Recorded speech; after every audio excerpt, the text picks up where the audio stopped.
ce matin? Amen. Est-ce que tu es heureux comme moi d'être là ce matin? Est-ce que tu es dans la paix d'être là ce matin? Alléluia! Est-ce qu'on peut encore acclamer le Seigneur Jésus? Acclamons Jésus! Acclamons Jésus!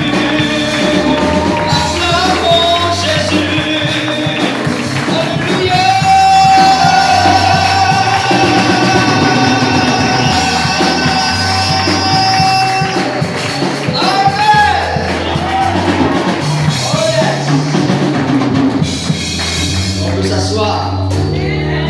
Vous êtes bénis ce matin, alléluia.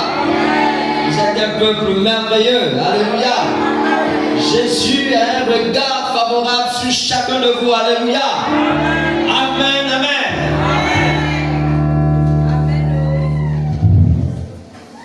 Je vous assure, c'est extraordinaire ce que le Seigneur fait, alléluia. Ce que Dieu fait est merveilleux, est formidable. Il est souverain, c'est-à-dire quelquefois les mots ne peuvent, le vocabulaire est tellement pauvre que bon, quelquefois on est obligé de redire les mêmes choses parce qu'on ne trouve pas autre chose, malheureusement. Alléluia. Et vous savez, quelquefois, quand les mots ne sont plus, quelquefois c'est maintenant le gestuel qui prend la place. Et quand le gestuel ne peut plus, je vous assure, à un moment donné, on te prend même pour quelqu'un qui est bizarre, étrange. Alléluia. Donc ce matin, c'est bien de louer le Seigneur, c'est bien de louer le Seigneur. Louons le Seigneur, adorons le Seigneur, ne nous lassons pas. Et comme j'ai mal dit, il faudrait que ça reste, ne laisse jamais quelqu'un faire ça à sa place. Alléluia. Ne laisse pas quelqu'un le faire à ta place. Parce que la Bible dit que si tu ne le fais pas, il va susciter des pierres. Mais les pierres n'ont pas la même valeur que toi. Alléluia. S'il nous a fait, c'est pour que nous puissions le louer, le glorifier. Vous savez, il y a des temps où, rien que dans le temps de louange, d'adoration, en fait, tu as déjà fait tout ton culte. Tu as fait tout ton culte. Tout le reste là, en fait, c'est juste des petits éléments que tu viens greffer à tout ce que le Seigneur t'a déjà dit pendant les temps d'adoration et les temps de louange. Alléluia. Donc ne prenons pas ça comme des temps, genre bon, on est en train de remplir le culte. Non, on ne remplit pas le culte. En fait, le Seigneur est déjà en train d'agir. Alléluia. Quand ces chants étaient donnés comme ça, il y a un chant sur lequel tu t'accroches et tu te dis, ah Seigneur, là c'est à moi que tu parles. C'est à moi que tu rappelles en fait, cette promesse. C'est à moi que tu dis, comme nous l'avons dit, non, ne crains rien. Car Jésus est là, je ne crains rien. C'est vrai que j'avais peur, mais le Seigneur me rappelle que je ne dois pas avoir peur, parce qu'il est là, il est à mes côtés. Alléluia. Et puis voici comment ton culte, en fait, tu l'as déjà. Tu l'as déjà passé. En fait, tu es déjà assaisi. Maintenant, tout ce qu'on donne là, c'est le dessert. Alléluia.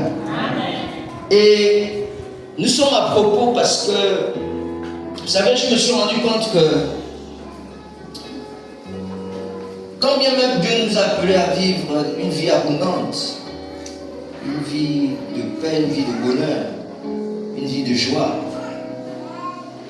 il y a des circonstances de la vie qui viennent comme pour vouloir éteindre en fait ces choses, cette joie, cette paix, cette abondance à laquelle Dieu nous appelle. Et l'une des choses qui fait que nous passions à côté de la constance dans la joie et dans l'abondance du Seigneur, c'est quoi? C'est que l'ennemi crée dans des circonstances qui nous arrivent un sentiment de peur, un sentiment de découragement, un sentiment de... Comment je peux dire? C'est-à-dire, quelquefois, on se dit, mais qu'est-ce qui arrive? En fait, ça ne vaut plus le coup. Alléluia. Ce n'est plus la peine. Je suis bien fini hier, un pasteur qui a eu des difficultés à avoir un enfant avec sa femme. Beaucoup de difficultés. Puis le Seigneur a permis qu'ils aient cet enfant.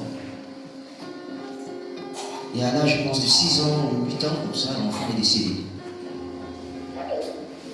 Et il est rentré dans un deuil grave. Au point où commencé à régner le Seigneur. En fait, il a régné le Seigneur. Il n'arrivait même plus à toucher sa femme. Il n'arrivait même plus à parler avec sa femme. Parce qu'il se disait, mais attends. En fait, si quelqu'un d'autre avait perdu son enfant et qu'il venait me voir, je lui aurais dit, Dieu est fidèle. Dieu est grand. Dieu va faire encore. N'ayez pas peur. C'est la volonté de Dieu. À ce moment, je me dirais ça. Mais lorsque ça m'arrive à moi, en fait, je me rends compte que tout ce que je disais aux gens, je ne le réalisais pas. Parce qu'aujourd'hui, je me rends compte que Dieu n'est pas fidèle. Dieu n'est pas bon. Dieu est méchant. Dieu m'a abandonné. Dieu ne me comprend pas. Dieu ne m'aime pas. Dieu. Tout ce qui est de négatif, c'est Dieu. Il était tellement dans la tristesse et dans la résiliation que la femme était perdue. Elle lui a dit, regarde, moi aussi, j'ai eu la même pensée que toi. Cette pensée m'a traversé. Mais je crois que Dieu existe. Et Dieu demeure le seul et l'unique Dieu. En dehors de lui, à qui irions-nous? En fait, l'une des choses qui a fait venir vers toi, c'est que j'ai vu ton dévouement vis-à-vis de Dieu. Et c'est ce qui m'a attiré vers toi. Et je sais que ce dévouement est encore là. Le désespoir ne pourra pas justement éteindre la flamme de Dieu en toi. Amen. Alléluia. Amen. Et puis, comme Dieu sait faire ces choses, la femme est retombée enceinte. Amen. Voilà. Et quand elle lui a appris ça, elle a dit, mon Dieu, Dieu est fidèle. Alléluia. Amen. Dieu est fidèle. C'est vrai qu'il n'abandonne pas ses enfants. Si peut-être, si moi j'étais le metteur en scène, c'est-à-dire je devais continuer et puis il devait avoir un enfant, 2 enfants, 3 enfants, 4 enfants, 5 enfants, jusqu'à. Alléluia. Alléluia. Pourquoi je donne justement cette histoire? C'est pour nous dire tout simplement que rien n'est perdu. Dieu me demande de dire à quelqu'un ce matin, rien n'est perdu. Alléluia. C'est le terme de ce matin. Rien n'est perdu. Rien n'est perdu. Rien n'est perdu. Dieu est souverain, je vous assure. Alléluia. Il y a des situations, et mieux encore, aujourd'hui, quand quelquefois, depuis que je suis arrivé, je vous assure, toutes les fois que je rencontre quelqu'un, je sens un esprit de tristesse, un esprit d'abattement. Au fait, la joie qui se lisait avant, lorsqu'on était là, n'est plus la même. L'éclat sur le visage n'est plus le même. La joie de vivre qu'on avait avant n'est plus la même. Alléluia. Non, mais c'est vrai. Et c'est normal. C'est normal. Pire encore, les événements qui arrivent chaque jour tendent à nous faire croire que, mais en fait, on est en train de nous enfoncer.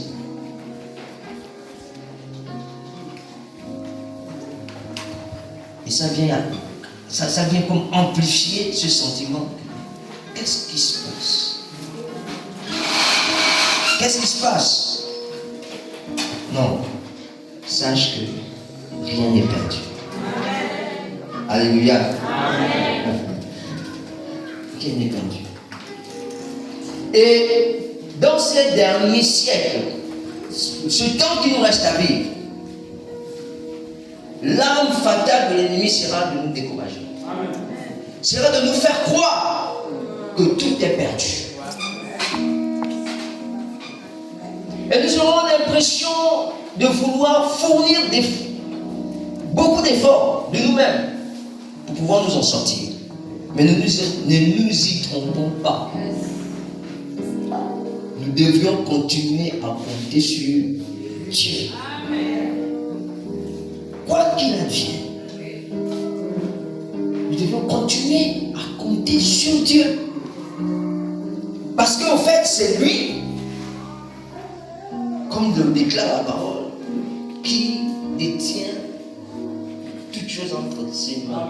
Il n'y a aucune circonstance qui n'arrive pour laquelle Dieu n'est au courant ou que Dieu n'est permis.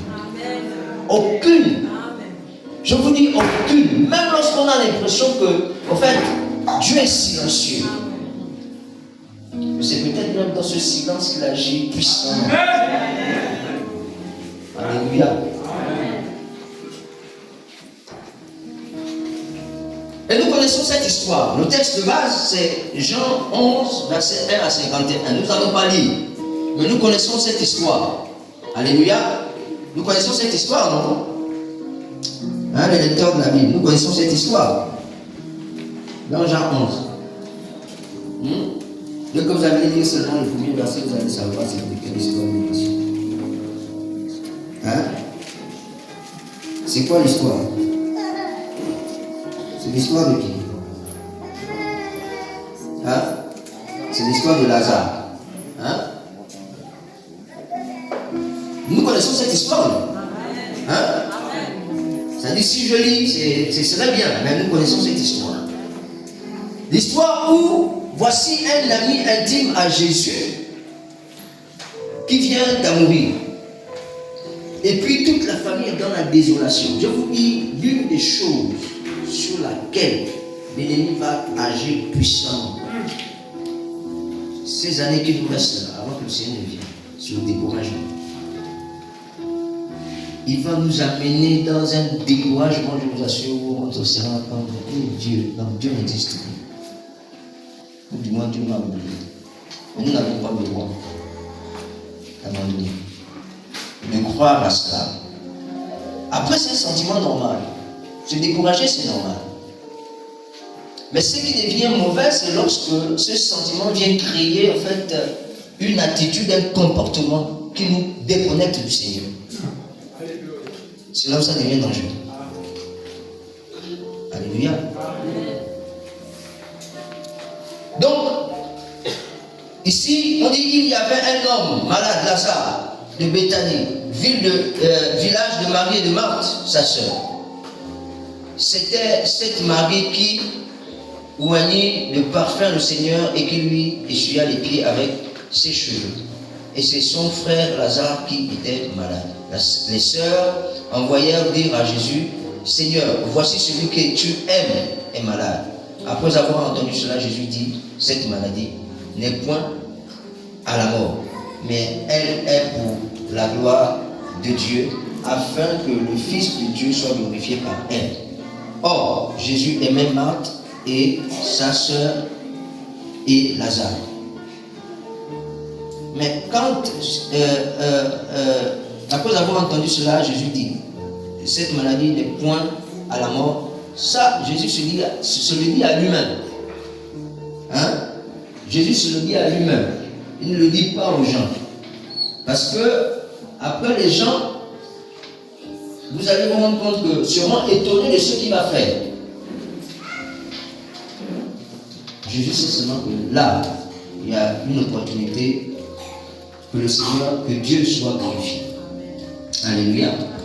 Et puis quand nous lisons, nous nous rendons compte que Marthe et Marie vont rentrer dans une tristesse énorme. Au point où ils vont même dire à Jésus, en fait, si tu étais là, on est sûr qu'il n'allait pas mourir. En fait, pour eux, ils étaient convaincus que Lazare était mort. Et d'ailleurs, c'est vrai, humainement, Lazare était mort. Il ne respirait plus. Et les choses vont continuer. Si j'ai pris du verset 1 au verset 51, c'est parce que je voudrais que quand on rentre à la maison, on lise tout le chapitre. Alléluia. Lisons. Et je vais prendre Lazare ici comme toutes les situations difficiles dans lesquelles nous pouvons justement passer. Amen. Le Lazare, c'est le travail que tu as perdu. Le Lazare, c'est la zone de confort dans laquelle tu étais. Le Lazare, c'est le fait que peut-être pour toi, tu ne vois plus quelque chose de clair pour l'avenir. Je ne sais pas c'est quoi le Lazare chez toi. Le Lazare qui est bon, c'est quoi? C'est peut-être l'envie, le goût, la joie de vivre. C'est peut-être, je ne sais pas, mais chacun doit être capable ce matin de changer le hasard par quelque chose qu'il vit. Par une situation qui l'amène dans une attitude de tristesse intense. Où il a même l'impression que mais Dieu tarde d'agir. Où Dieu s'est éloigné. Où Dieu ne m'entend plus. Dieu ne m'écoute plus. Dieu ne me regarde plus. Ah, sûrement qu'il est allé en vacances. C'est quoi ton hasard? Ou alors c'est qui ton hasard?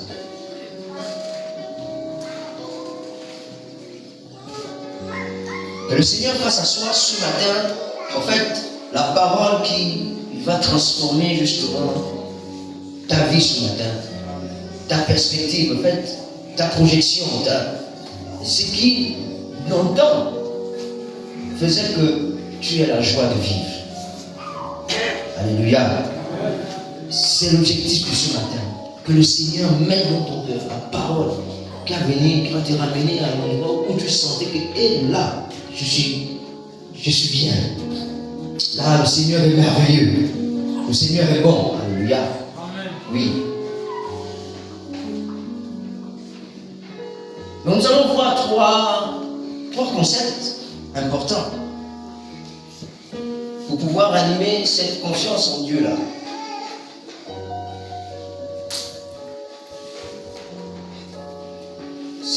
Ce qui doit ramener cette confiance en Dieu, en toi, pour que les jours à venir soient des jours meilleurs, même lorsque tout va mal.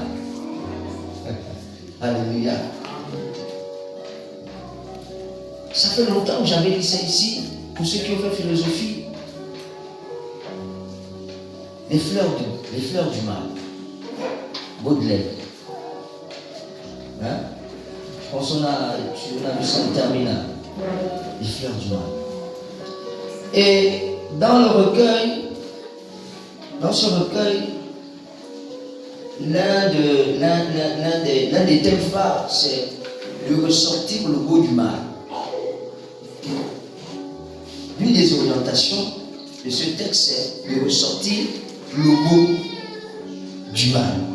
Ça veut dire quoi? Ça veut dire que pendant que tu vis ce qui est difficile, mais ce que les gens voient, c'est que tu es dans l'abondance. C'est paradoxal quand même, hein? C'est difficile de se sentir comme n'ayant rien, mais être comme ayant tout. Alléluia. C'est-à-dire, on regarde et tu as tout perdu. Enfin, on voit que tu as tout perdu. Mais quand on te regarde, c'est comme si tu avais tout. C'est dit. En fait, c'est possible de vivre ça. Parce que quand tu n'as plus rien, c'est ce que le monde te donne. Mais quand tu as tout, c'est ce que Dieu te donne. Alléluia. Parce que la Bible dit que ce que Dieu donne ne peut être corrompu. Ce que Dieu donne ne peut être corrompu. C'est-à-dire que quand on parle l'exemple d'être en joie, c'est-à-dire que c'est une joie que les choses du monde ne peuvent corrompre. Est-ce qu'on se comprend? Quand Dieu te donne la paix, c'est une paix que les choses du monde ne peuvent corrompre. C'est-à-dire qu'il n'y a aucune circonstance qui peut faire en sorte que ce que Dieu t'a donné te soit arraché. Mais la seule chose, c'est quoi? C'est que le diable vient nous faire croire qu'au fait, c'est que tu as donné là, en fait, maintenant, aujourd'hui, du fait que tu as perdu ça, mais tu n'as plus ça. C'est comme un voile fait pour nous-mêmes. C'est comme si on nous couvrait d'un voile et puis on ne voit plus. Alléluia. Je vais revenir aux anciennes prédications. Je disais, ne sois pas là où les gens t'attendent. Alléluia. Sois là où Dieu te veut. Alléluia. Parce que quand une situation arrive, il y a un endroit où tout le monde t'attend. Tout le monde attend que tu sois triste, tu sois machin, que tu pleures, qu'ils voient les gens, tu marches maintenant avec tes habits en lambeaux, que tu... Non! il ne faut pas qu'il t'attende, il ne faut pas qu'il te retrouve là-bas. Il faut qu'il te trouve, qu'il te voie à un autre endroit où il ne pensait pas que tu dois être. Alléluia.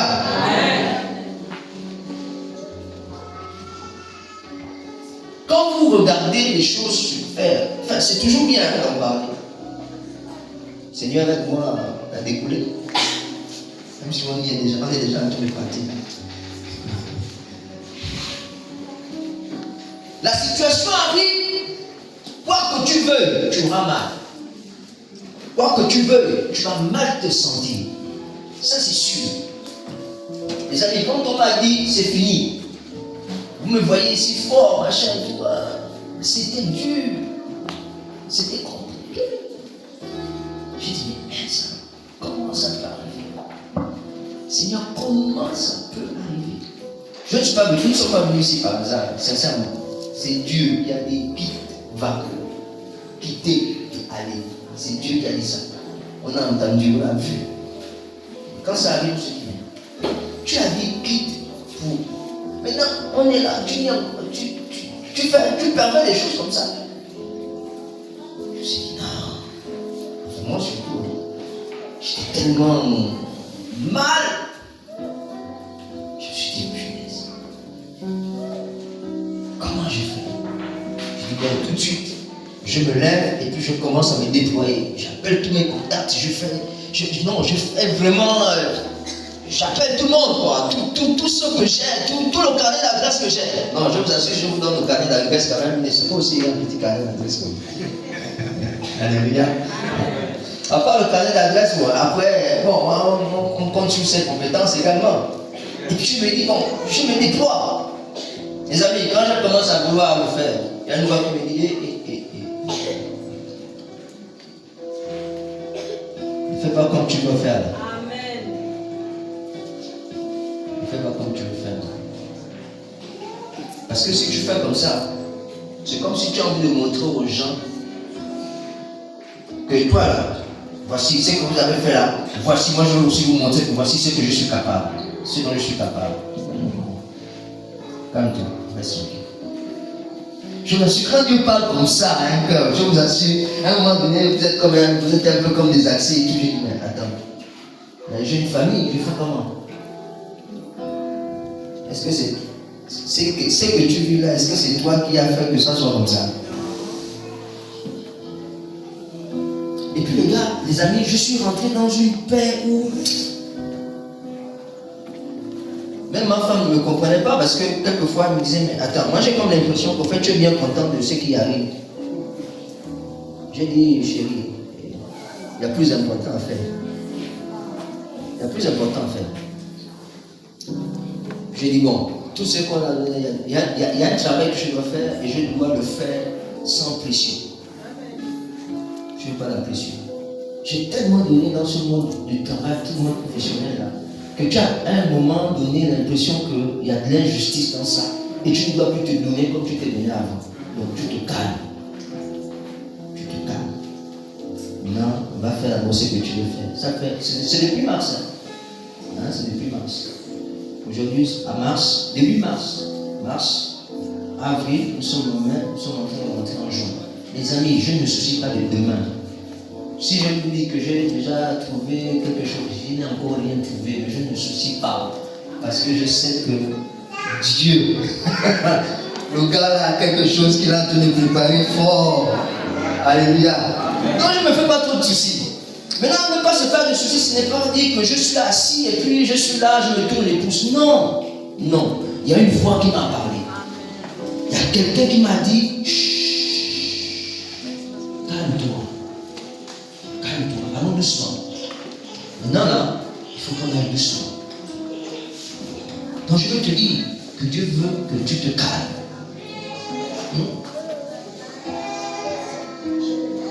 On n'a pas à lutter contre la chair et le sang. Laisse. On n'a qu'à faire ce qu'on fait là. Toi, calme-toi. Calme. Tu déposes. Tu déposes. Puis tu attends. Alléluia. Tu déposes et puis tu attends. Donc le premier point c'est rien n'est perdu. Rien n'est perdu. La première chose qu'il faut pouvoir consolider, pour pouvoir avoir cette tranquillité-là, hein, dans le grand 1, c'est ce en quoi tu crois ou celui en qui tu crois. Ce en quoi tu crois ou celui en qui tu crois. Dans les temps où il y a ce vent-là qui vient comme vouloir te désaxer, te défocaliser, il est important de revenir aux fondamentaux. Vous savez, ce qui nous garde enracinés, c'est la première semence qui t'a mené au Seigneur. En fait, ce qui t'a poussé de l'autre côté là-bas pour aller dans le royaume. Les amis, n'oublions jamais ça. Alléluia.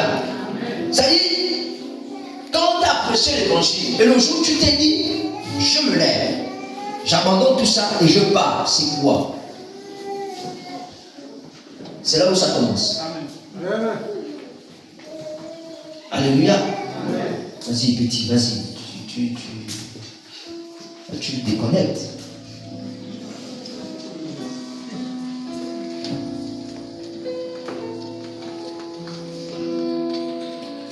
Ce en quoi tu crois ou celui en qui tu crois. Regardez l'histoire de Lazare. Marthe et Marie ont vécu, et Lazare ont vécu avec Jésus. Alléluia. Ils ont vécu avec Jésus. Et Jésus a fait tellement de choses. Et quand Lazare meurt, la première interrogation a été si Jésus était là. Mais qu'est-ce qui les amène à se poser la question de savoir, enfin, cette question-là? Si Jésus était, les gars, le souvenir est fort. La notion de souvenir, c'est formidable. Elles se sont souvenus que le type là, la mort n'a pas le pouvoir devant lui. Alléluia. Que la mort n'a pas le pouvoir devant lui. S'il était là, l'autre fois ne devait pas mourir.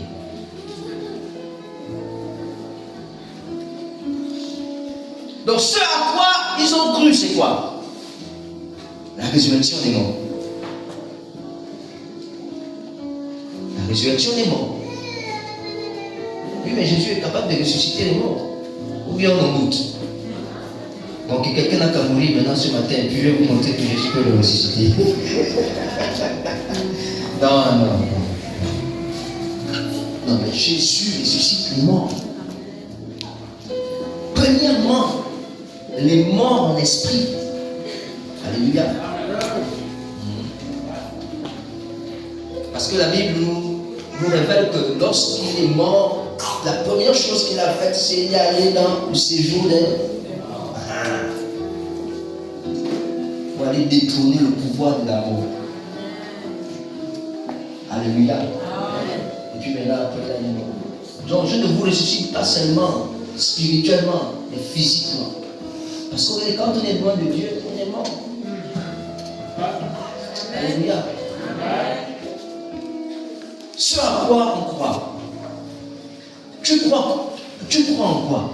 Est-ce que tu crois que Dieu peut encore faire quelque chose? Ça, c'est ce en quoi on croit. Est-ce que tu crois que Dieu, est-ce que tu crois que ta situation peut changer? Est-ce que tu crois que ce n'est pas le destin que Dieu a prévu pour toi? Il faut croire à ça.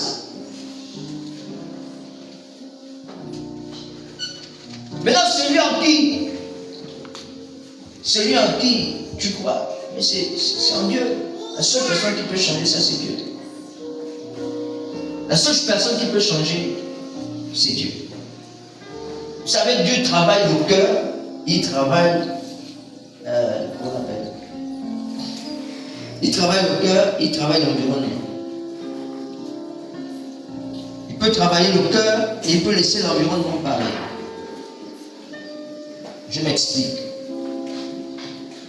C'est-à-dire l'environnement dans lequel tu es peut être pourri comme toi. Mais toi, tu ne vas pas rentrer dans la pourriture de l'environnement. Tu vas être distingué. Alléluia. Voilà. Tu vas travailler ton cœur pour que tu ne rentres pas dans les choses bizarres, les choses floues, les choses étranges. Je vous assure, les amis, ne rentrons jamais dans les choses bizarres.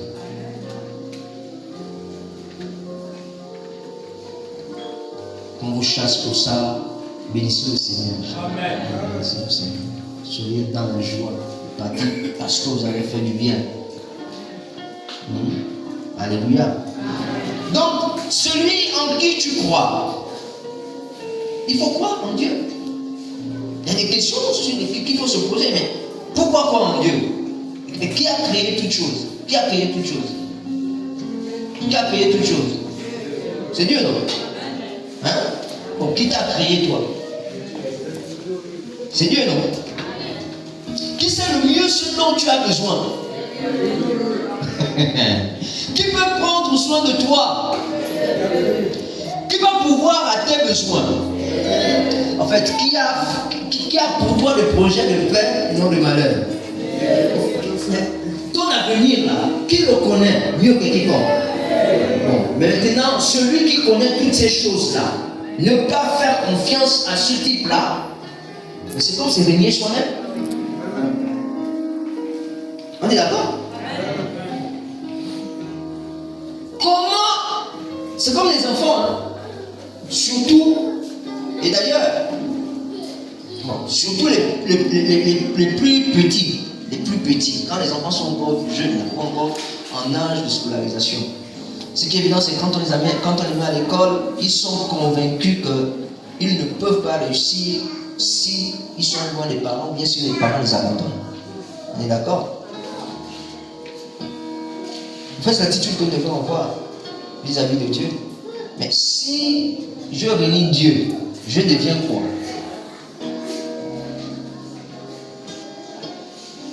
Je deviens quoi? Et ce qui fait que Dieu soit, la foi en Dieu soit exceptionnelle, c'est quoi? C'est parce que tout simplement, l'enfant à un certain âge, il peut voler de ses propres ailes. Parce que le père et la mère peuvent mourir, mais lui, il va continuer de vivre. Mais ce qui est différent de Dieu, Dieu, même si tu travailles, tu auras toujours besoin de lui. Amen. Même si tu es socialement libre, mais je vous assure qu'on a toujours besoin de Dieu. Parce que comme ton père et ta mère peuvent partir, le travail peut partir, la santé peut partir, les maisons peuvent justement se brûler. Tout ça peut partir. Mais ce qui est certain, c'est que Dieu va rester là. Parce que lui, il ne subit pas les intempéries. Il y a le tonnerre, lui il est là même. Quand il y a le tonnerre, il devient tonnerre. Quand il y a le feu, il devient le feu. Quand il y a le vent, il devient le vent. Non, mais c'est quelqu'un d'extraordinaire. Alléluia. Donc si on se pose toutes ces questions, il faudrait que nous sachions que c'est Dieu qui tient nos vies entre ses mains. Et Jérémie 29, 11 dit bien que car je connais, on connaît ça. Quelquefois on récite les versets sans pour autant on peut tenir compte de la profondeur de ce que Dieu dit. Il dit à Jérémie, c'était à Jérémie qu'on s'adressait comme ça, mais aujourd'hui c'est à nous, parce que c'est notre héritage. Alléluia, ces paroles sont un héritage pour nous. Dans le sens où Dieu nous a approprié cela. Et c'est vrai, ce ne sont pas des fables, ce ne sont pas des racontages, ce ne sont pas des histoires. La Bible dit que Dieu, même avant que mon père et ma mère ne se rencontrent, Dieu savait déjà que ces deux gens-là vont se rencontrer pour donner Yaba. Je suis. Amen. Pour qu'elle me laisse. Amen. Il savait, dans sa préscience, il savait, dans ce monde-là, il y a une micro Martine qui va naître, elle va rencontrer Yaba. Et puis il y a un chaman puissant qui va naître. Aïe, aïe, aïe. Petit, tu es puissant. Tu es puissant. Hein? Et je ne me fais pas de soucis. Tant que je consacrerai cet enfant à Dieu, je suis convaincu que le dessein de Dieu dans sa vie va s'accomplir. Parce que Dieu a déjà tracé. Même pendant que nous nous battons là, Dieu sait déjà sa destinée. Dieu sait déjà où tu vas aller. Il sait. Mais il y a un travail qu'il faut faire. Il faut que toi tu sois conscient que Dieu m'amène quelque part. Amen. À un endroit où coule le lait et le. Donc sois-en convaincu. Sois assuré que la situation actuelle, comme le disait le pasteur, au fait c'est, on appelait ça, moi je préfère l'expression d'avant là. Avant, enfin aujourd'hui on parle de motivateur, de machin, mais moi je vais parler de catapulte. Vous connaissez les trucs là d'avant?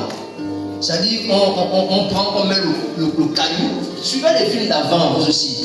On met le caillou là, on tire comme ça, on attache. Les amis, quand on coupe la corde, la vitesse à laquelle le caillou part, c'est-à-dire la personne qui se met devant va payer les pots cassés. Va payer les pots cassés parce que la pierre va avec une telle puissance de deux choses. Ou la pierre s'éclate, ou elle fait le dégât à la chose qui va se dresser devant elle. Mais dans tous les cas, on est toujours gagnant. Parce qu'en fait, celui qui te balance comme ça, c'est Christ. C'est pas quelqu'un d'autre. Mais quand il te balance, il est avec toi. Alléluia. Donc il faut être convaincu que Dieu a quelque chose pour ma vie. Et je le répète encore aujourd'hui. Si tu n'as pas, si Dieu ne t'a, je ne sais pas comment je peux le dire. Je ne sais pas comment je vais dire ça.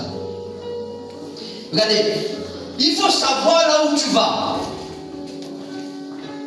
pour mieux remporter les batailles. Est-ce qu'on se comprend? Je me fais comprendre. Je me répète.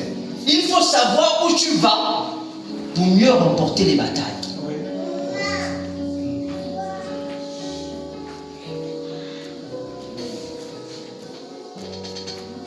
Je veux sortir.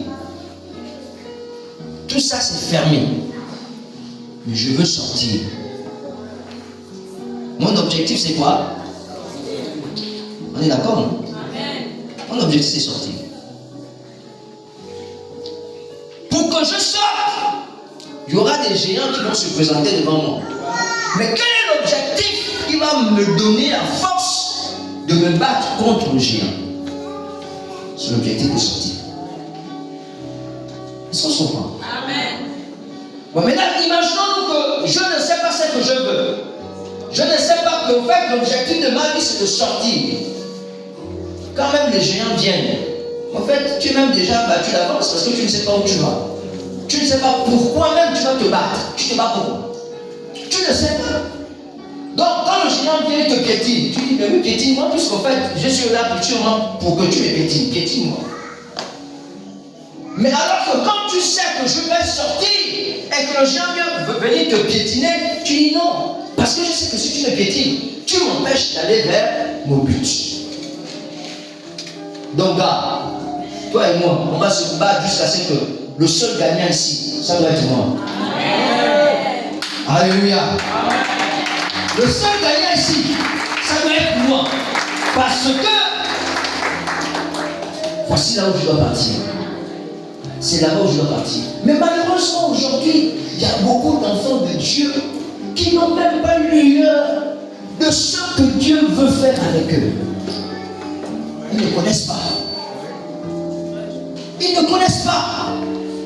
Ils marchent au jour le jour. Non, ça, ce n'est pas la parole de Dieu qui dit ça. La parole de Dieu dit que ne te soucie pas du lendemain. Alléluia. Parce que Dieu prend soin du lendemain. Alléluia.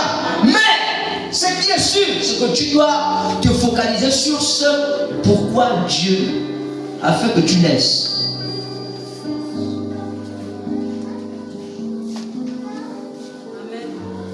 Et c'est pourquoi je pense que le chômage n'est pas un frein à l'accomplissement de la volonté de Dieu dans ma vie.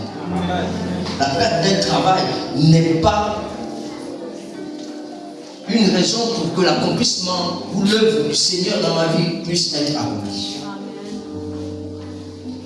L'absence de mari, l'absence d'enfant, ce sont des détails. L'absence d'argent, non, mais les amis, quand Dieu veut t'amener quelque part, il va mettre les moyens pour que tu atteignes justement le truc. Alléluia. Il y en a qui pensent que c'est l'argent, mais non, ça peut ne pas être l'argent. Ça peut ne pas être l'argent. Donc il va fermer le robinet de l'argent.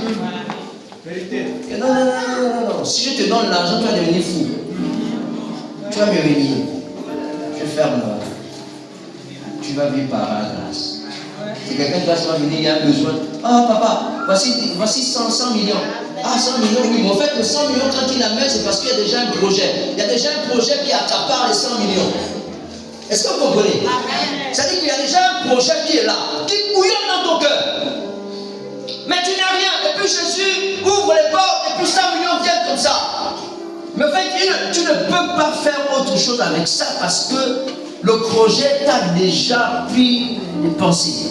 Quand ça vient, tu balances, tu réalises le projet. Alléluia. Mais pourtant, il n'y a pas d'argent. Tu n'as pas d'argent. Ça peut être l'enfant. Mais il bloque. C'est pas parce que tu as péché. C'est pas parce que tu es. Non. Si je te donne l'argent, tu vas me régner. Si je te donne l'enfant, tu vas me régner. Mieux, calme-toi. L'enfant, c'est pas l'important pour le monde. Ou peut-être que je ne vais même jamais te donner l'enfant. Dieu est souverain. Hein? Mais est-ce que c'est ça? Et puis t'amènes.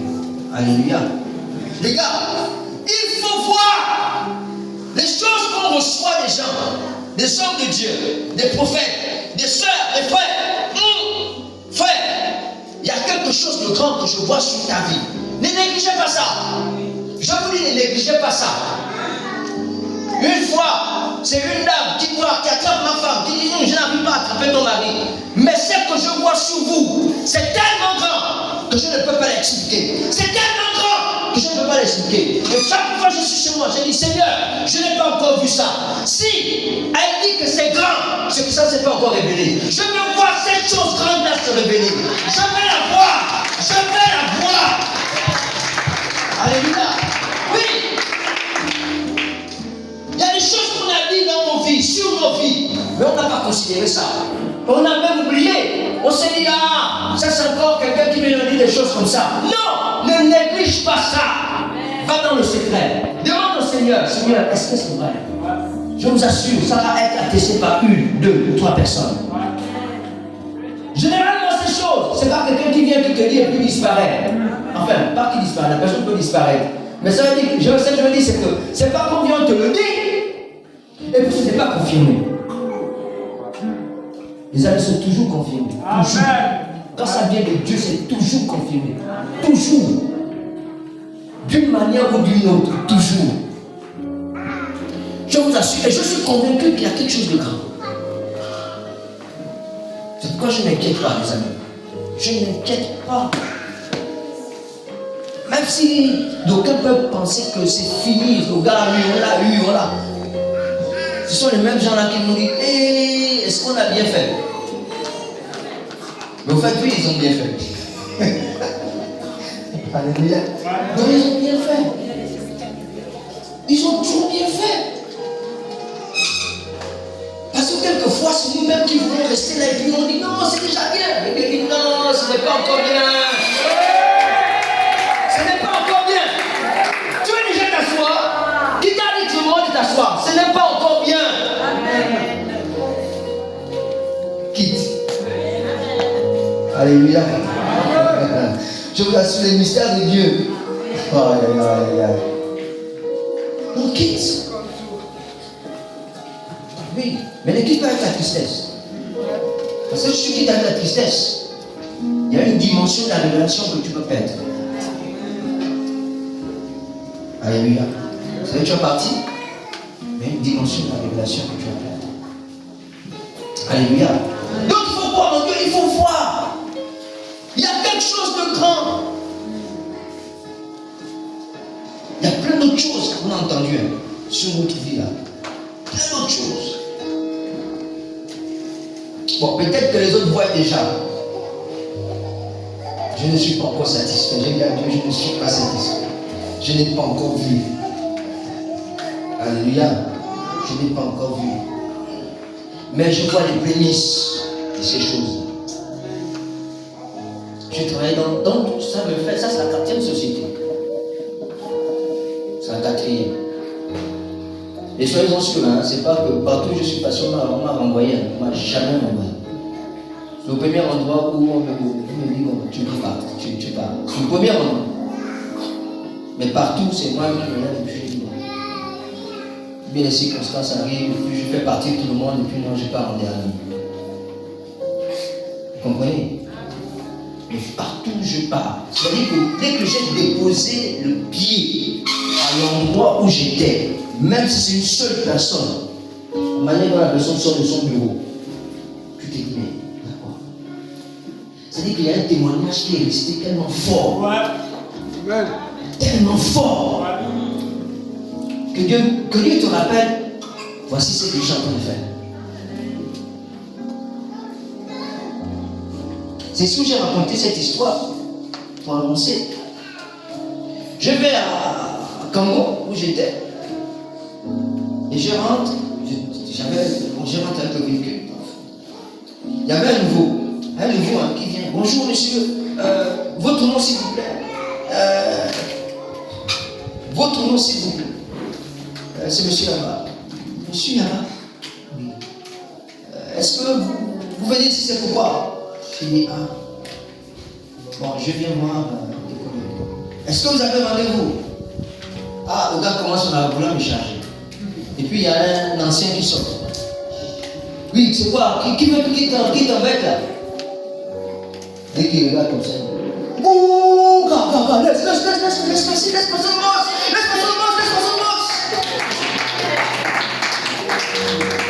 Il dit, gars, il y a des gens ici, quand ils viennent, renseigne-toi d'abord. Parce que c'est là, on ne leur ferme pas la porte. On leur ouvre la porte. Et ça encore, j'ai compris que c'est Dieu qui est en train de me parler. Amen. Mais ça, il faut savoir. Il faut que chacun, c'est-à-dire ça là, il faut que chacun soit à cette dimension-là. Ne vivons pas la vie chrétienne, genre, comme si on était en train de subir Jésus. Il y en a qui sont là comme s'ils étaient en train de subir Jésus. Vous savez, quand on subit, non? On te donne un fardeau. Et puis tu es là, tu es en train de subir. La Bible dit que mon fardeau est léger. Mon fardeau est léger. C'est-à-dire que tu sens que tu as quelque chose, mais ça ne t'alourdit pas. Tu marches comme si tu étais en train de t'envoler avec ça. Mon fardeau est léger. Aïe. Là, vous allez me manquer. C'est bien. Vous allez beaucoup me manquer. Donc la foi qui trompe est celle que nous mettons sur les hommes ou les biens que nous possédons. Mais la foi en Dieu ne trompe et ne trahit jamais. La foi en Dieu ne trompe et ne faillit jamais. Alléluia. La deuxième chose, c'est ce en quoi ou en qui tu espères. Et si je veux plus parler de l'espérance. Et le diable veut tuer notre espérance. Ce en quoi nous croyons. Parce que lorsque tu ne crois plus en rien, tu es mort. Alléluia. Lorsque tu ne crois plus en rien, lorsque tu n'as plus d'espoir, tu n'as plus d'espérance, je dis bien rien n'est perdu. Mais pour que tu sois sûr que rien n'est perdu, il faut cultiver l'espérance. L'espoir que tout va aller pour le mieux avec le Seigneur.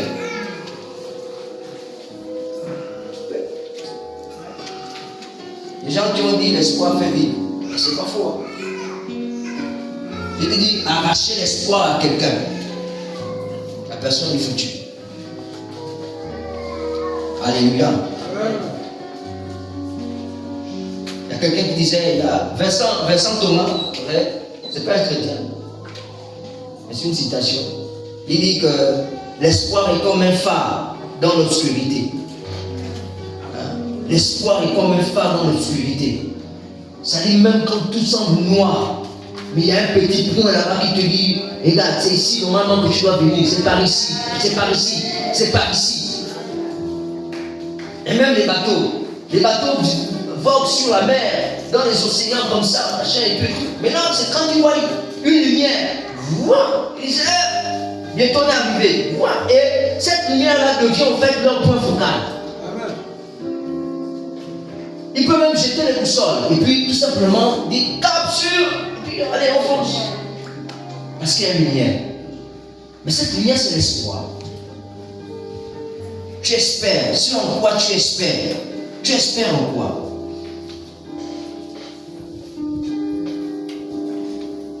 L'espoir ce n'est pas baisser les bras. Vous priez et rester assis. Non. Vous savez, Dieu compte sur nous. Il y a des choses que Dieu ne fera plus à notre place. Il y a des choses que nous-mêmes nous devions faire. C'est-à-dire, on peut prier, jeûner, casser les cailloux comme on dit. Mais Dieu ne fera plus ces choses-là à notre place.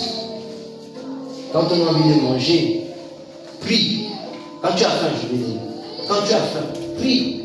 Seigneur, j'ai faim, remplis mon ventre parce que je veux manger. Fais. Prie. Ton ventre ça va continuer jusqu'à te faire mal. Non, j'ai dit.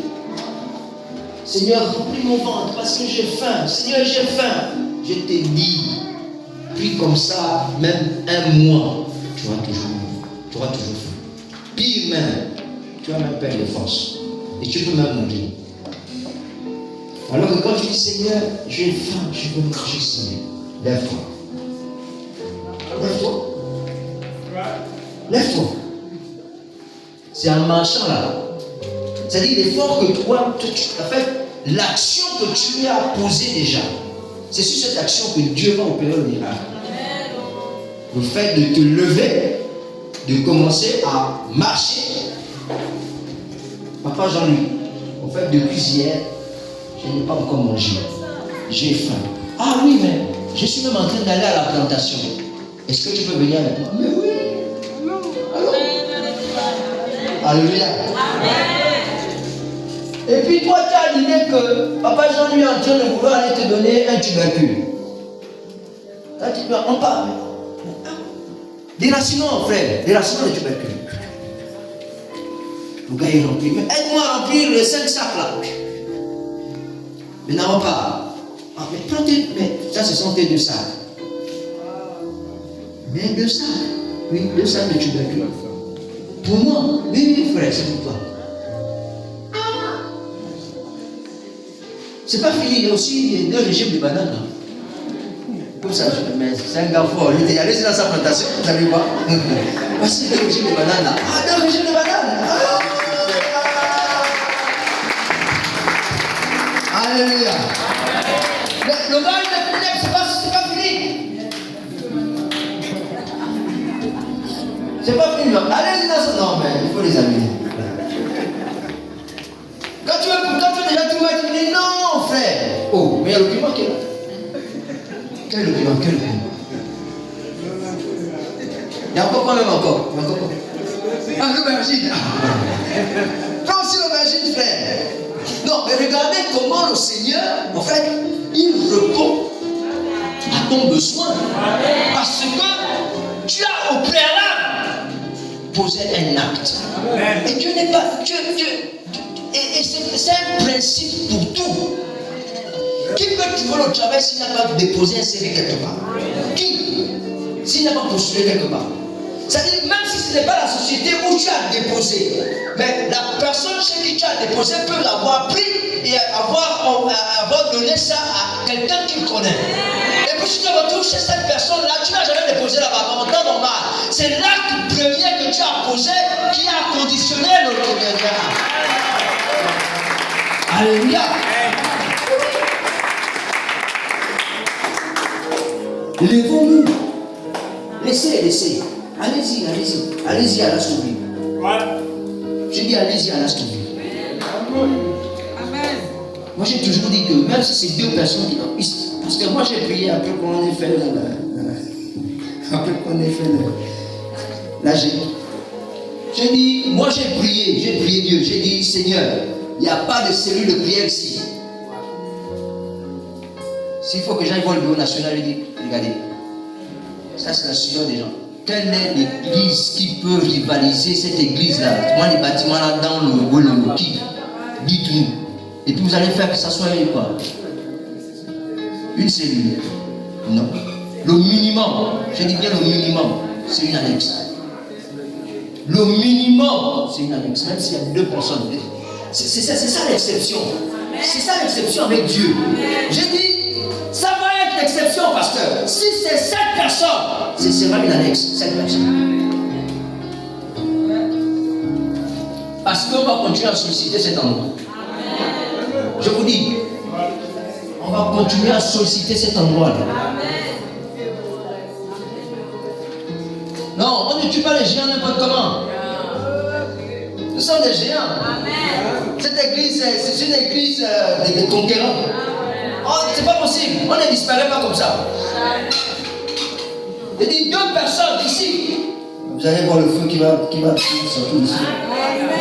Tous les gens du Bamadi village là.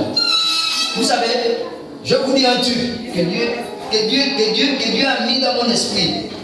J'ai dit il faut que nous partions. Parce que notre présence a bloqué si on a la conversion de beaucoup. Dieu a besoin d'une autre génération. Frère, il y a une autre génération que tu vas gérer, si ça va être compliqué. Alléluia. Oui, il y a des gens dans des villages. Le disciple est en train de grandir. Oui. Le disciple est en train de grandir. Vous savez, c'est plus des arbres. Un homme, quand il a grandi, à un moment donné, il fait de l'ombrage aux arbustes. Et quand vous passez, vous avez l'impression, oh, si l'herbe ne pousse pas. Non, c'est pas que l'herbe ne pousse pas. Il y a un géant qui est là. Il y a un gars qui est fort qui est là. Je ne dis pas que. Non, c'est dans le sens de dire que il se peut que notre fonction, hein, elle ne peut plus opérer ici. Dans toute sa plénitude. Elle ne peut plus. Elle ne peut plus. Je parle de ceux qui sont sincèrement enracinés au Seigneur. Je ne parle pas de ceux qui blaguent là. Je parle de ceux qui croient en Dieu sincèrement. Je vous dis, il y a des endroits quand on part et que le moment vient de partir. C'est que sûrement, l'onction ne correspond plus à l'environnement. Il faut que ça se déploie ailleurs. Il y a quelque chose ailleurs. Et l'ailleurs, là, les amis, si vous passez à côté de ça, c'est grave. Alléluia. Allez-y bousculer les églises de la Syrie. Et ceux qui vont rester ici, je vous l'assure, vous allez entendre les nouvelles. Vous allez entendre les nouvelles. Hein? Tous les gens de Bamadi village, les environs, Bamadi village, district, ils sont tous en train d'aller au district. Mais ils vont faire quoi? Le papa là n'est pas là. La famille là n'est pas là. Bientôt je finis. La famille qui quitte tout le temps le district là, et puis vient. Ah, ces gens-là, c'est un couple merveilleux. Ils ont compris. Donc, il faut rester dans ça. Alléluia.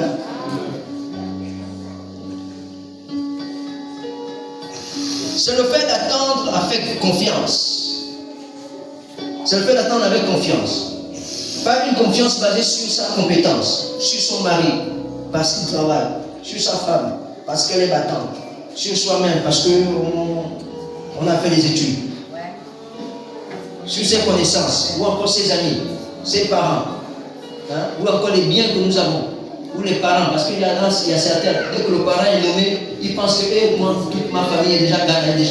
Oh, c'est faux. Lui, il est parti là-bas, c'est pour lui. Si toi aussi tu veux, cherche à être nommé. Et puis c'est le Seigneur qui introduit ton dossier. Et puis tu sens seulement que, nommé par décret présidentiel. Je cite le nom de qui? Non, béni, recevez. Recevez.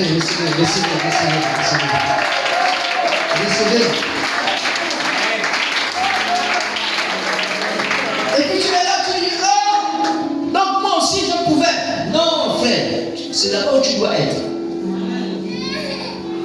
Alléluia. Voilà.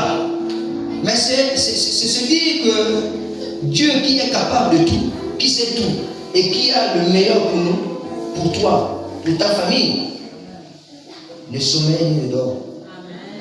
Ne sommeille ni ne dort. L'espoir est comme un phare, comme je disais, justement, dans l'obscurité. Nous pouvons lire le psaume 131, verset 3. Et il dit, Israël, mets ton espoir en l'Éternel, dès maintenant et à jamais. Israël, mets ton espoir en l'Éternel, maintenant et à jamais. C'est-à-dire que même lorsqu'on a tout perdu, s'il y a une seule chose qui doit rester, c'est notre espoir vis-à-vis de Dieu. C'est la foi vis-à-vis de Dieu. Que Dieu est capable encore, ce n'est pas encore fini. Même si les gens le pensent, mais moi, je reste là.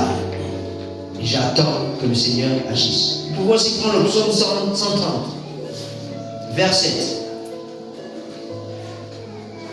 Le psaume 25, verset 5. Le psaume 39, verset 7. Le psaume 119, verset 116. Et Michée 7, verset 7. La dernière chose, les amis, la dernière chose, c'est la persévérance. Alléluia.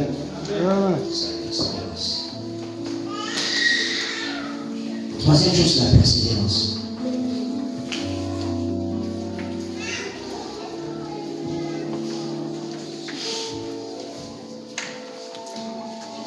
J'ai un pasteur qui me dit ceci.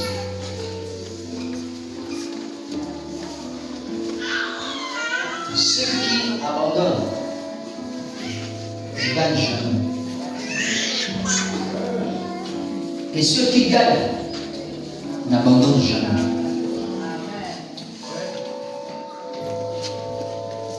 Est-ce que vous comprenez?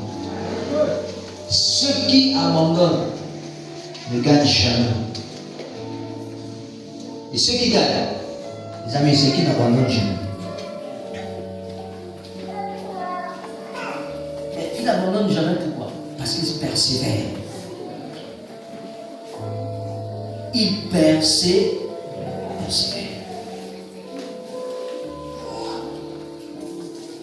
Ils persévèrent. Persévère, c'est tenir ferme.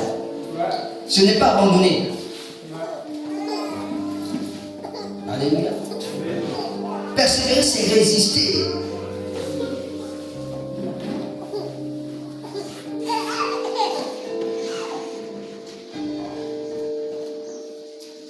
Et c'est forcément des situations qui viendront nous mettre à l'épreuve, qui nous montreront si nous sommes persévérants ou pas. Alléluia.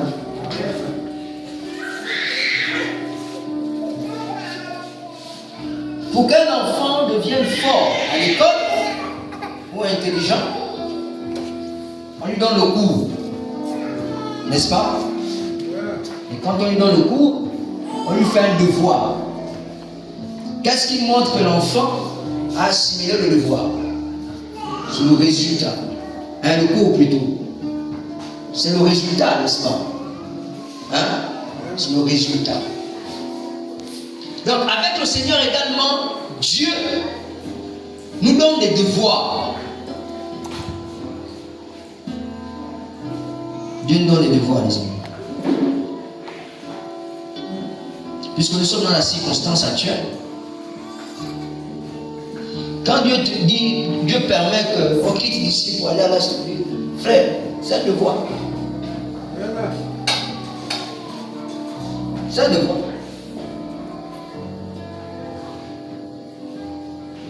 Maintenant, dans le devoir, là, il y en a qui auront 10, il y en a qui auront 9, il y en a qui auront 1, il y en a qui auront même 0. Il y en a qui auront 18. Si Dieu veut, il y en a qui auront 20 sur 20. Qu'est-ce que j'ai envie de faire ressortir ici? C'est se dire que devant une épreuve, notre attitude compte beaucoup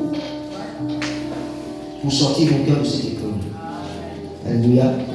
Ou même rater de comprendre la leçon que Dieu veut nous donner.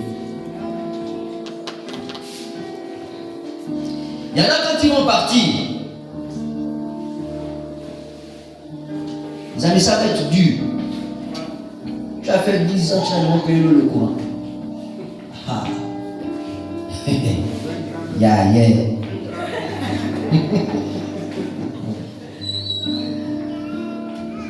Oui, 10 ans, tu n'as jamais payé l'eau et le courant. Même la maison d'ailleurs.